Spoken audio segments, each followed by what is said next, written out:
দুই দিনের বৃষ্টিতে পাকা ধানে মই পড়ল কৃষকদের। ব্যবসা গরম থেকে স্বস্তি পেল সাধারণ মানুষ, কিন্তু মাথায় হাত কৃষকদের। পানিটা হয়েছে তার জন্য আমাদের অনেক ক্ষতি হয়ে গেছে। প্রচুর বৃষ্টি হয়েছে, বজ্র বিদ্যুৎ সহ প্রচুর বৃষ্টি। কথায় আছে পাকা ধানে মই দেওয়া। গত দুদিনের বৃষ্টির প্রভাবে এক প্রকার পাকা ধানে মই দেওয়ার মতো অবস্থায় উত্তর চব্বিশ পরগনা জেলার বসিরহাটের বিস্তীর্ণ এলাকার কৃষকেরা। সব তরে পানিটি সব তরে ধান তরে বুড়ে আছে, ধান তরে কেউ নিতে চায় না, কলা বেরিয়ে যাচ্ছে। সে লোন নিয়েছি, লোন নিয়ে এই চাষটা করেছি। এখন কি করব সেটা ভেবে পাচ্ছি না। অনেক টাকা তো তোরকে দেনায় পড়ে গেছি। তোর মমতা ব্যানার্জিকে বলবো যে চাষিদের তোরকে ফিরে তোরকে একটু তোর দেখতে বা পাশে থাকতে বলবো। গতকাল ও আজ দুদিনের বৃষ্টির সঙ্গে মেঘলা আবহাওয়ায় বাস্তবিক অর্থে পাকা ধানে মই পড়েছে কৃষকদের।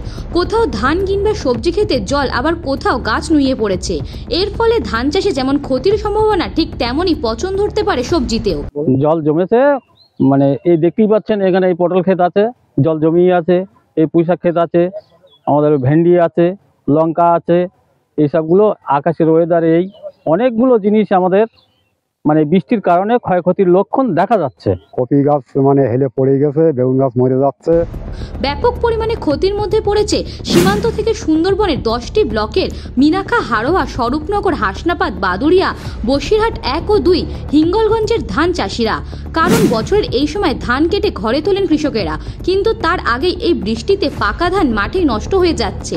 দুদিনের বৃষ্টিতে ধান মাঠের মধ্যে জলে ভাসছে। কেউ কেউ হয়তো সবেমাত্র শুরু করেছিল ধান কাটার কাজ, আবার কেউ কেউ অপেক্ষায় ছিলেন আরো কটা দিনের, আবার কেউ ধান কেটে মাঠে শুকাতে দিয়েছিলেন। কিন্তু সেই অপেক্ষায় কাল হলো। মিনাখার জয়গ্রামের এক চাষি জানান, এই বৃষ্টিতে ধানের প্রচুর ক্ষতি হলো।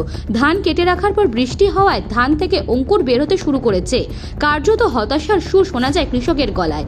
ধানের পাশাপাশি সবজি চাষ ও ক্ষতির সম্ভাবনা আছে।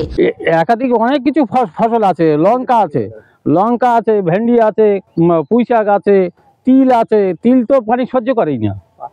পাট আছে, সবটাই জল জমে রয়েছে সবজি গাছের গোড়ায়। সূর্যের আলো উঠতেই পচন ধরতে শুরু করবে বলে আশঙ্কা কৃষকদের। অন্যদিকে ভাবসা গরম থেকে রেহাই পেল শহরবাসী।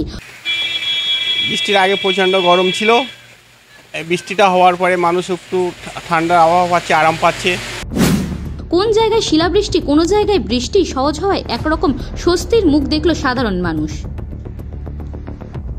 ব্যুরো রিপোর্ট, নিউজ বঙ্গ টাইম।